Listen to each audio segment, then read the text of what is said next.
For the first time tonight, President Biden admitted what we've been saying now for weeks. Did you ask me whether I was called? I think he is a war criminal. Obviously, it just takes Joe a little bit longer to come around than most people. Putin's bloodthirsty and now he's desperate. He's firebombing civilians and shooting them dead in the streets. Without help, the Ukrainians' days are numbered. This week, Putin's pal said he could go nuclear. And the Russians just released footage showing off their hypersonic nuclear missile that can travel 7,000 miles an hour and could reach London in under 5 minutes. So it was time for action. Today, Ukrainian President Zelensky spoke to Congress, begging us to get more involved. And he sure played the hits. We need you right now. Remember Pearl Harbor, terrible morning of December 7, 1941, when your sky was black from the planes attacking you. Remember September the 11th, a terrible day in 2001, when evil tried to turn your cities, independent territories, into battlefields. I have a dream. I need your help, which means exactly the same. The same you feel when you hear the words, I have a dream. Zelensky's speech was pretty powerful, but we have to be smart, not too emotional. So, what specifically is he asking for? Is this a lot to ask for? To create a no-fly zone over Ukraine to save people?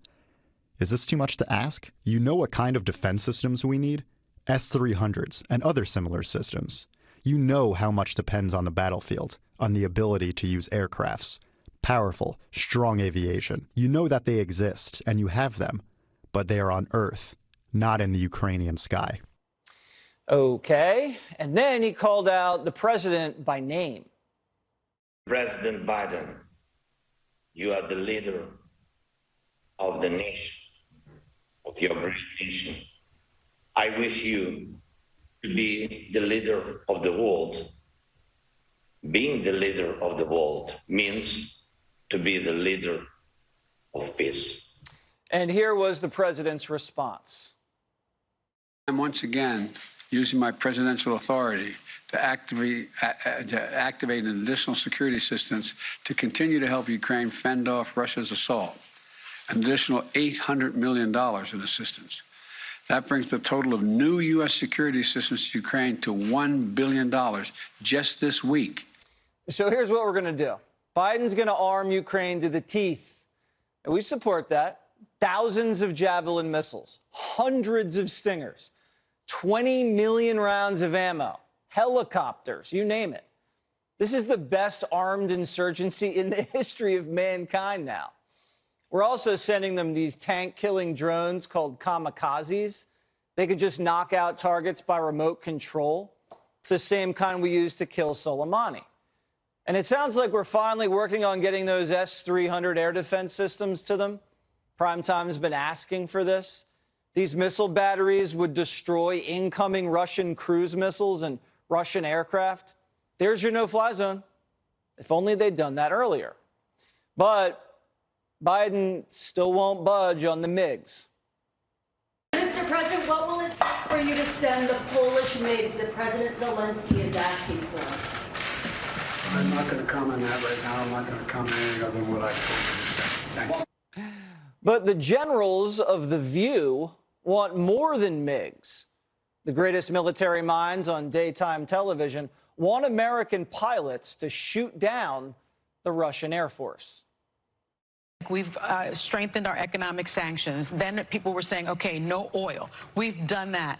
The final step, in my view, and we've talked about it on the show, is the no-fly zone. You have someone like Putin that is saying, if you shoot my planes down during my war, I will consider that an act of war. We're already in a war with him.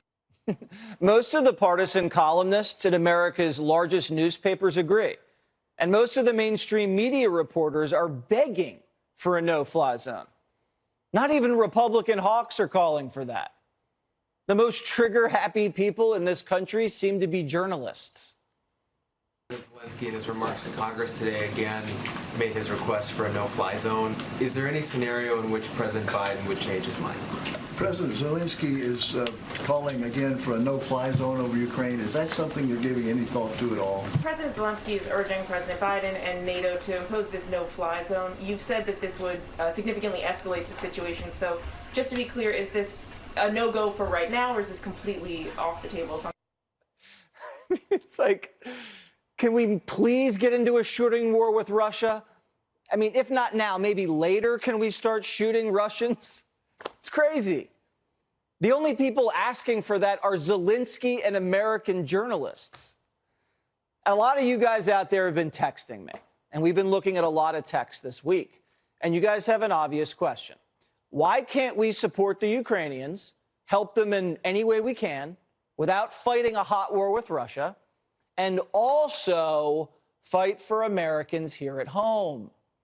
You're concerned about the southern border, where we're seeing record numbers of illegals just pour into the country and barely any deportations.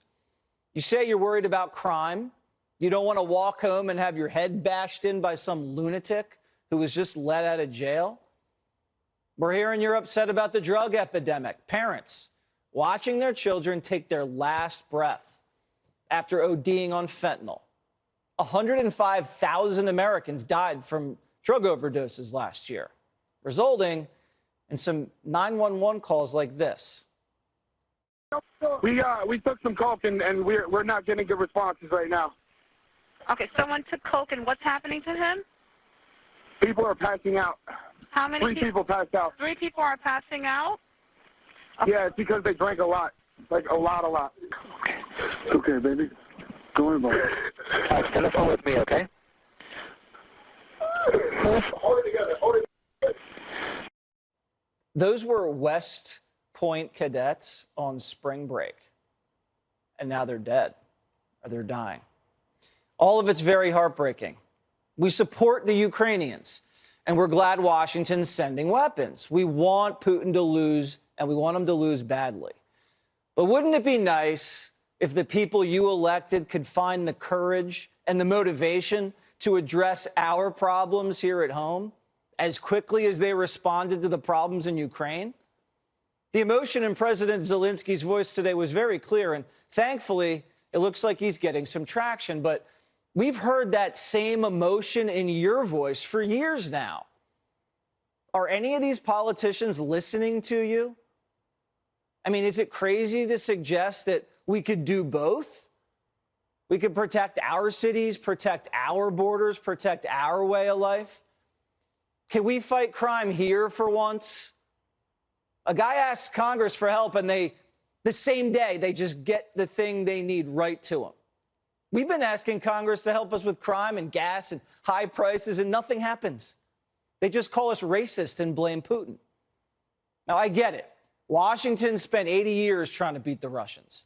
And if we play this right, that could happen. So let's do it. But I'm getting the feeling that our politicians would rather fight against the Russians than fight for us.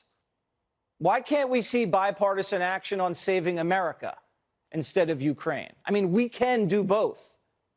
God knows we have the money.